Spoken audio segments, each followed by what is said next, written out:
अकबर की फौज के छक्के छुड़ाने वाली रानी दुर्गावती के बारे में आज हम बात करने जा रहे हैं। गोंडवाना की रानी दुर्गावती वो वीरांगना थी जिन्होंने अकबर की फौज से कई दिनों तक युद्ध किया और फिर अपने प्राण त्याग दिए। आज हम आपको उनकी कहानी बताने जा रहे हैं। जब भी मुगलों का जिक्र होता है तब उनसे बैर लेने वाली भारतीय राजाओं की वीरता की गाथाएं गाई जाती हैं। पर भारतीय इतिहास में ऐसी कई रानियां भी रहीं जिन्होंने अपने जीवन काल में दुश्मनों से बैर लिया। सिर्फ झांसी की रानी ही नहीं बल्कि देश के अन्य राज्यों की रानियों ने भी अपने अपने स्तर पर कई युद्ध लड़े और वीरगति को प्राप्त हुई। आज हम उन्हीं में से एक रानी दुर्गावती का जिक्र करने जा रहे हैं जिन्होंने अपनी और अपने राज्य के लिए पूरी जिंदगी लगा दी। 15वीं सदी में मुगल राजा अकबर का राज्य पूरे भारत में तेजी से फैल रहा था। कई हिंदू राजाओं के साथ संधि कर मुगलिया सल्तनत अपना साम्राज्य बनाने में कामयाब रही। जिन हिंदू राज्यों ने अपना राज्य नहीं दिया उन्हें मुगलों के साथ युद्ध करना पड़ रहा था। ऐसे ही एक राज्य था गोंडवाना, जिसे जीतने के लिए मुगलों को बहुत मुश्किल हुई थी।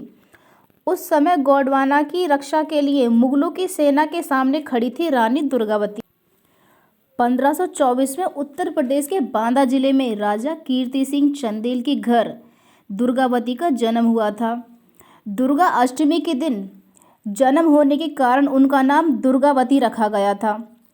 राजा कीर्ति सिंह की वे इकलौती संतान थी। यही कारण था कि उन्हें बचपन से ही घुड़सवारी, तलवारबाजी और तीरंदाजी जैसे युद्ध कलाओं की शिक्षा मिली थी।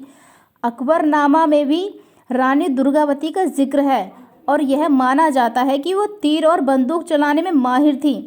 18 साल की उम्र में उनका विवाह गोंड राजवंश के राजा संग्राम शाह के बड़े बेटे दलपत शाह से हो गया था।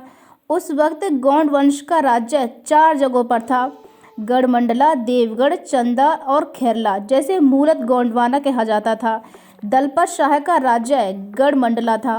रानी दुर्गावती का विवाह 1542 में हुआ था। यह पहली बार था जब किसी राजपूत राजकुमारी का विवाह गोंड वंश में हुआ था। 1545 में उनके बेटे वीर नारायण का जन्म हुआ, लेकिन उनकी खुशियां कुछ ही समय तक रहीं और 1550 में उनके पति का निधन हो गया। 5 साल के राजकुमार को उन्होंने सिंहासन पर बिठाया। रानी ने कामकाज का सारा जिम्मा अपने सर ले लिया।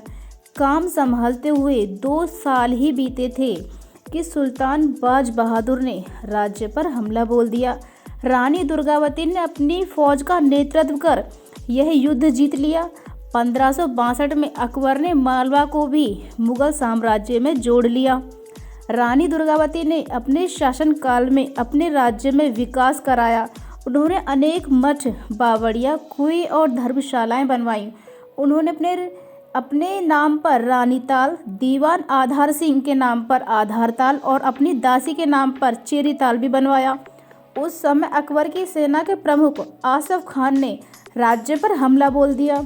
कहा जाता है कि आसफ खान की नज़र रानी दुर्गावती पर ही थी। रानी दुर्गावती को सिर्फ अपने राज्य को ही नहीं बल्कि स्वयं को भी बचाना था। 1562 में जब गोंड वंश पर हमला हुआ तो रानी ने अपने बेटे के साथ 3 बार मुगल सेना का सामना किया। उनकी हजारों की फौज के आगे रानी के 500 सिपाही कम पड़ गए, लेकिन फिर भी रानी ने बहुत चतुराई दिखाई। उनके सैनिक जबलपुर स्थित नराई नाला पहुंचे। नराई नाला एक पहाड़ी क्षेत्र था और उसके एक तरफ गौर नदी थी और दूसरी तरफ नर्मदा नदी। जैसे ही दुश्मन घाटी में आया तब रानी की छोटी सी सेना ने हमला बोल दिया और मुगलों को खदेड़ दिया। इस प्रथम युद्ध में रानी का सेनापति मारा गया। फिर रानी ने खुद को फौज का सेनापति घोषित किया। अगले ही दिन मुगलों की सेना हार का बदला लेने के लिए और सैनिक लेकर पहुंची और तब तक रानी के पास सिर्फ 300 ही सैनिक बचे थे। इस युद्ध में उन्होंने कई सैनिकों को मारा और मुगलों की सेना आधी रह गई। तब तक वीर नारायण को भी बहुत तीर लग चुके थे और रानी दुर्गावती को हार नज़दीक दिखाई दे रही थी। तब रानी ने अपने दीवान आधार सिंह को अपनी जान लेने को कहा। हालांकि आधार सिंह ये नहीं कर सके और रानी ने तब स्वयं ही अपनी तलवार से उनका बेटा अंत तक युद्ध करता रहा और अंत में वह भी वीर गति को प्राप्त हो गया। रानी दुर्गावती ने अपनी पूरी जिंदगी अपने राज्य को दे दी।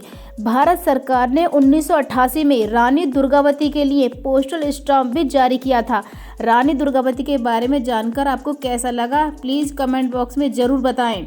वीडियो कैसी लगी, अच्छी लगी हो तो लाइक शेयर सब्सक्राइब ज़रूर करें और इस वीरांगना को दिल से सैल्यूट करें। Thanks for watching.